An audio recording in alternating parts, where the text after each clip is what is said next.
So today I'm sharing haikus that I wrote. There are, I'm sure I wrote them 2007, 2008, so there's 17 years between me and when I wrote them. But I really like them, and haikus are considered to be like a brain exercise and an art form, which you could say is true about all art, that it exercises the brain creatively and puzzles.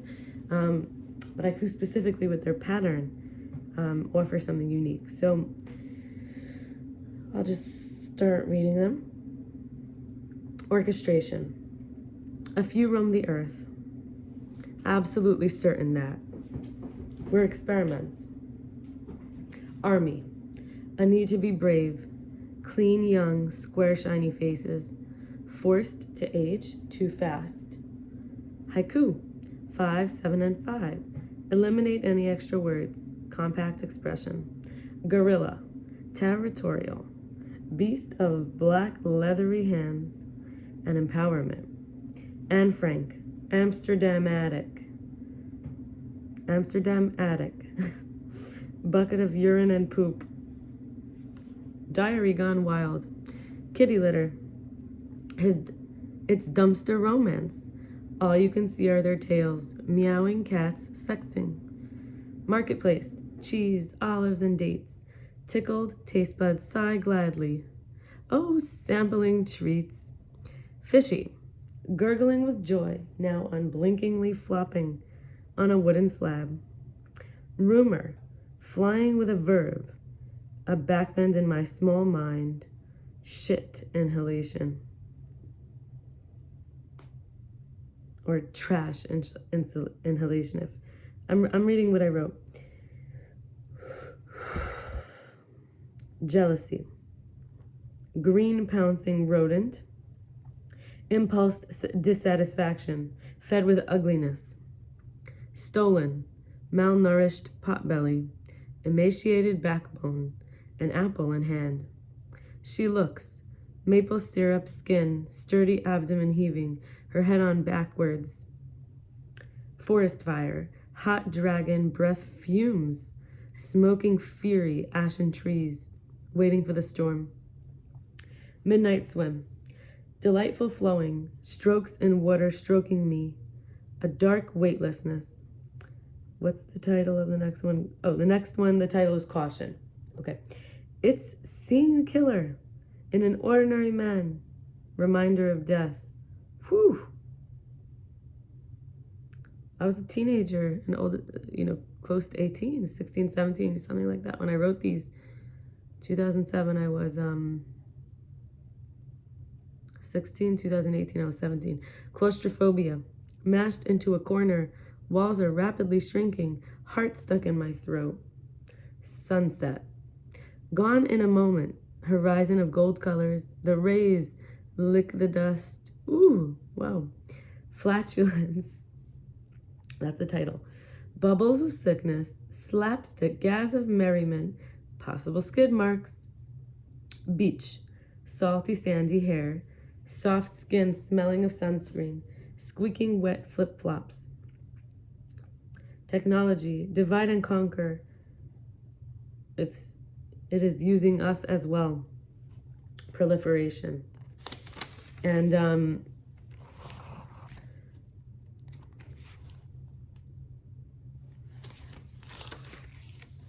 I want to share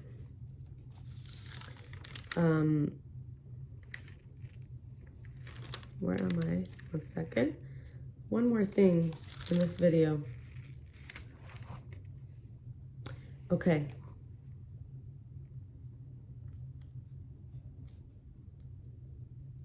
Two things from Quantum Torah website. So first of all, talking about a supernova.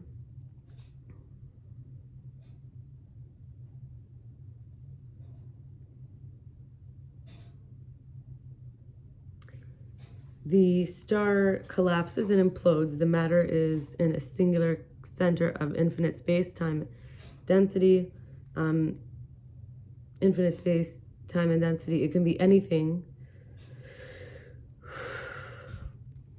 at any time in any place, relative infinity. And when we think of a black hole, it has the event horizon. There's a sphere of no return from which no mass or even light can escape, making it invisible. It's like the event horizon is the edge. We can't see past it. Like if we send a ship, it would appear to slow down as it approached the black hole, then freeze at the event horizon. It actually fell through the event horizon, sucked into the center of timelessness. Escaping the black hole requires traveling back in time. A black hole is an object with an infinite density of mass and curvature of space-time. Like when a massive star, like 10 times the sun, runs out of fuel and the outward pressure of nuclear explosions inside the star can no longer compensate for the inward coming pressure and gravity. And then we think of like Laplace, to follow Newton's corpuscular theory of light, speculated about massive stars from which no light could escape. He called such a star corpus obscure, or dark body. And I want to make a comment that I was learning about how there's an angel that conceals itself in the dark, and it's a super bright angel, but it's like, so it's kind of like the idea that the brightest light could be hidden in plain sight, which rhymes.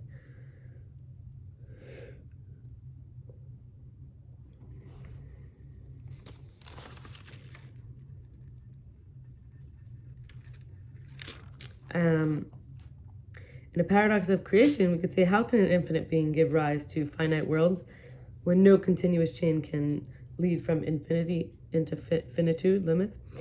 Another paradox of creation is, how can a monistic deity who is absolutely one in every sense of the word, the one and only, the first cause, the unique existence, solitary being, simple in his oneness, create multifarious creatures? And 3, how can a creation by God, who is by definition absolute perfection, God is, result in an imperfect world? 4, how can any creature feel its independence when there's no place devoid of God's presence? 5, how can God, who's utterly transcendent, be involved in any of the affairs of this lowest of worlds? And 6, how can we mortal creatures have a relationship with the infinite and transcendent God? 7, how can hidden God be revealed when there's nothing outside of God? I'm still continuing from Alexander Poltorak on these topics, from his Quantum Torah website. And talking about matter and form, we think of information. There's the idea of tohu, which is formless. Now he's sharing something from the beginning of Genesis Bereshis, that the world was formless and desolate. So in Genesis 1:2, Bereshis, it says the earth was formless and desolate. So the chaos existed previously. What is tohu, or chaos? Tohu is like formless, chaos, and bohu is desolate in Hebrew. So something that confounds, taha. What is desolation? Bohu, something with substance. Bohu, it is in it. That's from the Behir. And from Avram Barchia on the Behir, form meets time and consciousness, we have creation. Time itself being simultaneously produced with the created beings. So matter, being void of all reality, requires form to give it existence. Now, the union of these two, God willing, brings them into actuality from potential, the matter and the form. And both matter and the form consist of 2 different elements. There's pure and impure, one more sublime to mingle with other, like angelic form, which is receptive and hollow, susceptible to mixture with matter, and the upper world, while gazing upon the lower and radiating its higher light, causes the mixture of matter with a receptive form, the tohu and bohu, and out of pure matter, the celestial, bodies, and out of impure matter, the 4 elements were evolved. In an isolated system, we would say it works hard to defeat the naturally occurring decaying, disorder, breakdown. Remember we mentioned desolation and chaos.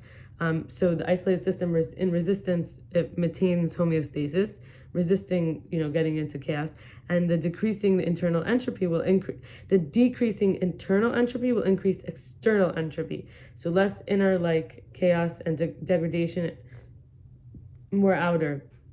Semi-isolation is when there's energy and nutrients extracted from the environment, like in consumption, and byproducts of cellular metabolism, including heat, are expelled into the environment, like waste. When we think of a wormhole of blessing, we'd say Rav Chesed, Chesed of Arach Anpin. It's like an ancient form of loving kindness, abundant sharing, generosity, connecting to this world, which is Asiya, the world of action, time, matter, space. The priestly blessing is one of the keys. May the Eternal bless thee and guard thee. I think they go like this. And may the Eternal make his face shine upon thee and be gracious unto thee. May the Eternal lift up his countenance upon thee and give thee peace. And that's from Numbers, or Vayikra 624. Even when we think now of the bone marrow, like we're talking about here, like a system, right? The bone's brain produces white blood cells in an army, warriors, which are intelligent and learning beings, protecting and serving by being able to recognize same versus other, I versus not I, and whether it's a threat or not. So we have Yud, which is related to Chaya. This is life. That's the heart. Then we have Hey, which is the So I'm going through the Tetragrammaton and the levels of the soul. So Hey is the second letter of the Tetragrammaton, God's name, which we don't say Yud and Hey and Vav and Hey. There's a special way to say it, which we don't say casually. Neshama, which is soul, which is the bone marrow or the lungs. Then we have Vav, which is Ruach, the spirit, and this is the vessels or the lungs. And then Hey, we have the fourth letter, which is Nefesh, which is the energy body. And that's included, like we could say our energy body is when matter gets a form, right? Our body, and that's our blood. God, finishing up now from Quantum Torah, the next point that he makes is that Tzimtzum and Malchut, like the Seder Hishtalshlus, the telescoping inward of God to contract itself so that anybody can exist at all. So we have one, we have the Ein Sof, and two, we have the Or Ein Sof, the light, the radiation. The third is vessels or kalim, which can hold the light. So you have the endless, giving an endless light, and what could contain it. So then we have like think about it like this. We have a charge, then we have a field, electromagnetic radiation is the field, and then we have the particles, which can hold a charge. So kalim are like vessels, which are byproducts of light. They borrow their energy from the endless, the same way the virtual particles borrow energy from the host particles. So there's this original charge. Offshoots of this is particles that could hold the charge, right? But they only exist by virtue of the original, so virtual particles. And they get absorbed into their source. And something we can think about is Malchut, which is the lowest of kind of all the worlds, sort of, in where it's lowest literally, not like low like bad, like low life, no, more like the lowest ability for there to be a downward, not in this sort of like hierarchical way, kind of like the base of where the light could go to the lowest point and then it bounces back, or what we're standing on. And it's also related to the mouth, which is like us talking, us having into the substance, into the matter.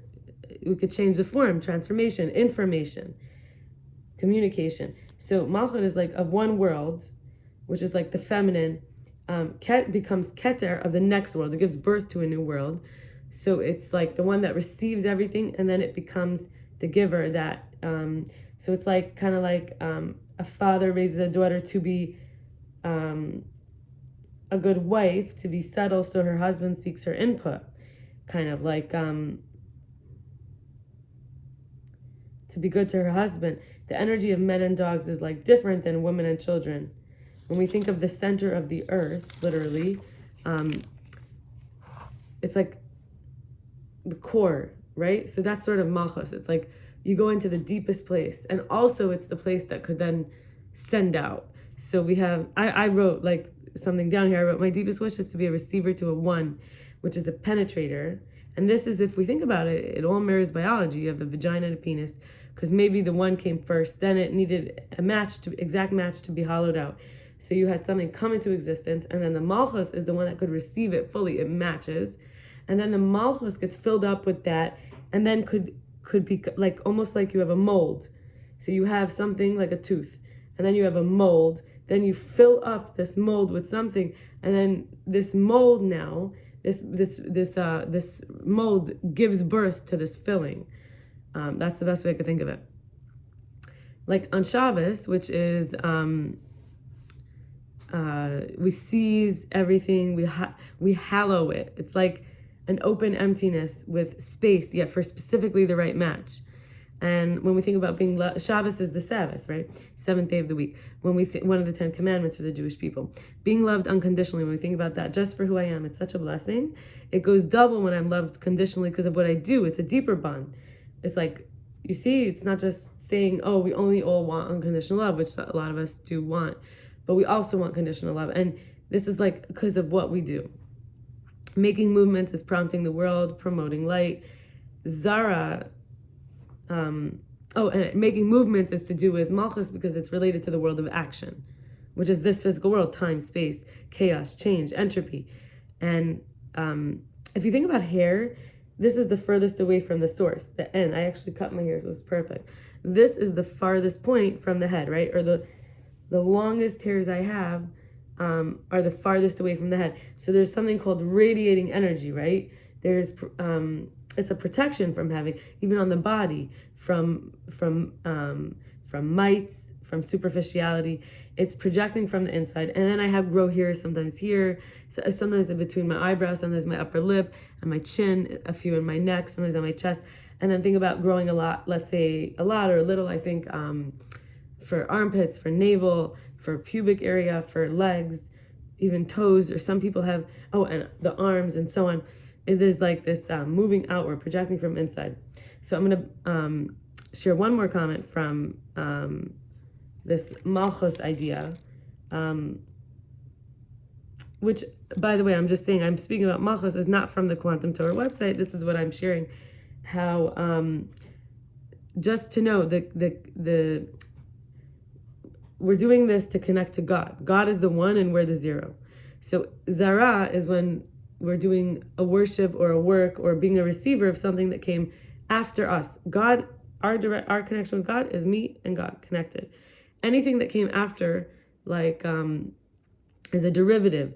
It's a lower power. It's not my source. It's something that I was exposed to in my life, whether it's money, drugs, alcohol, food, sex, love, approval, attention. Doesn't matter. It's foreign and strange. We call it avodah zarah. It's getting too big for its britches, in other words. It's a descendant. We also use that word for like seed, for zera, for the womb, or for children. It's a descendant. And I'm going to stop here. It's kind of a long video. I'm actually, thinking maybe I could have divided it up, but it is what it is.